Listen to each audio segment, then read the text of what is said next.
Hello everyone. Today we are going to discuss the four new labor codes that have been introduced by the government of India in 2019 and 2020, which are as follows: Code on Wages 2019, Code on Social Security 2020, Occupational Safety, Health and Working Condition Code 2020, Industrial Relation Code 2020.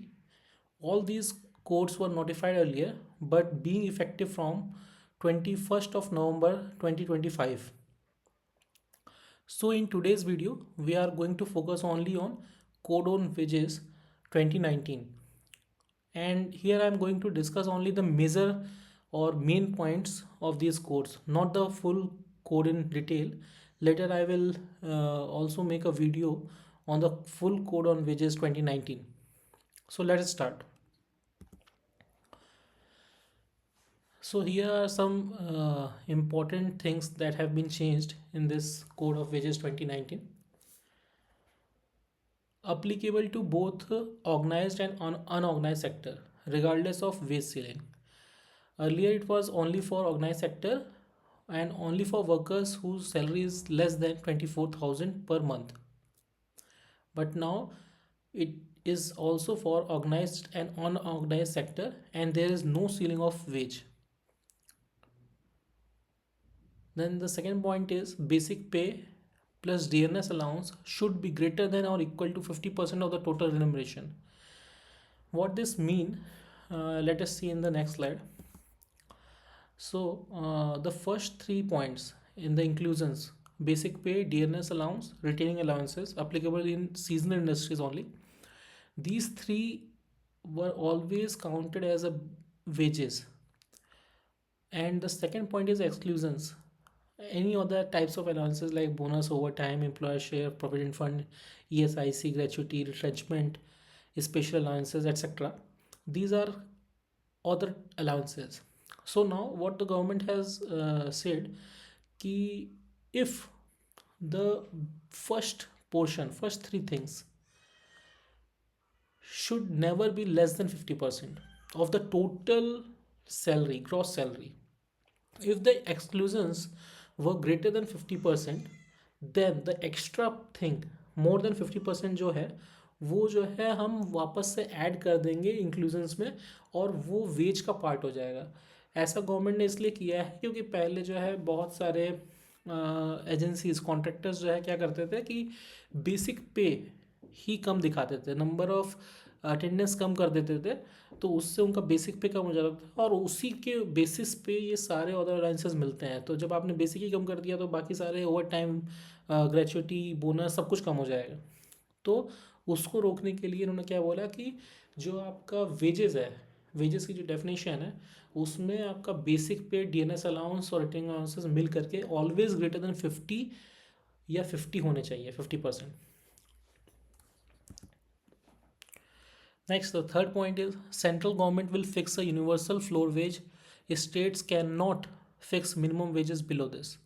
ये एक नया concept central government लेकर के आ रहा है कि now the central government has a full control over the pan India and different sectors, कि कोई भी गवर्नमेंट, स्टेट गवर्नमेंट इस फ्लोर वेज के नीचे अपना मिनिमम वेज सेट नहीं कर सकता. Floor wage central government fix करेगी, उसके नीचे कोई भी मिनिमम वेज सेट नहीं कर सकता. इसमें एक एडिशनल पॉइंट और है कि जो मिनिमम वेज अगर किसी स्टेट गवर्नमेंट का इस फ्लोर वेज से ज़्यादा हुआ, ऑलरेडी कोई मिनिमम वेज ज़्यादा दे रहा है, सपोज 700 मिनिमम वेज दे रहा है और फ्लोर वेज इज 600, तो नाउ वो स्टेट गवर्नमेंट उसको 600 नहीं कर सकता. Once you are greater than that तो आपको उससे बढ़ा सकते हो, कम नहीं कर सकते. The fourth point is all the provisions are now gender neutral. Earlier, in every code, uh, every act, there is a clearly defined for males and females only, two genders.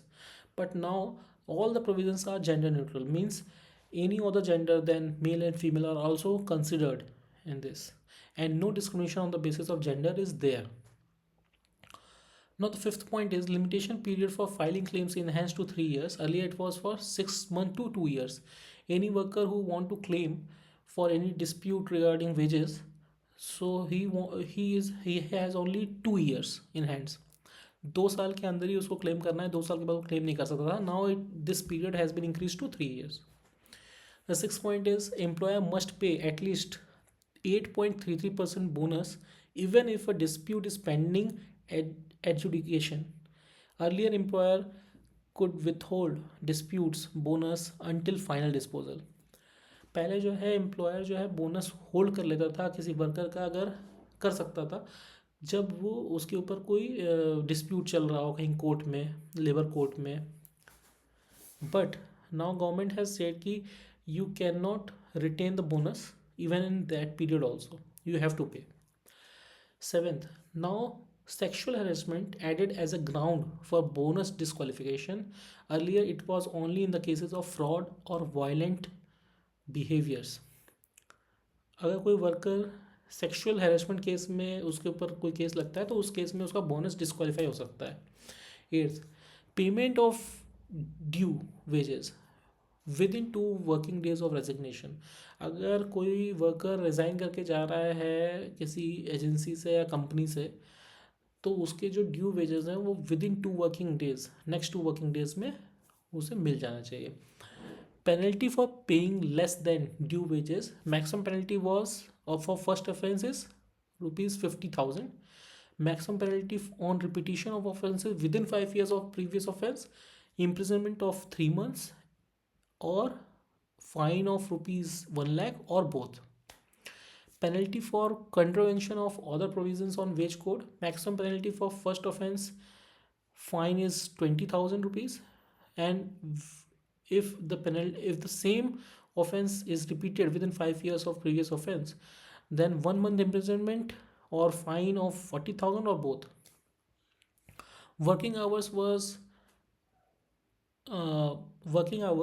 was defined for weekly 40, not more than 48 hours, and daily for 12 hours. But for a company who is working for 6 days in a week, it is 8 hours, because weekly is 48 hours, 8 6 to 48. Then payments should be done before 7th of the next month. It is mandatory now.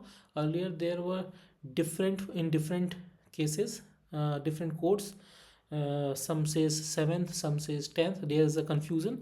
Now government has said it is fixed 7th of the next month, and it is mandatory to pay before 7th. Thank you.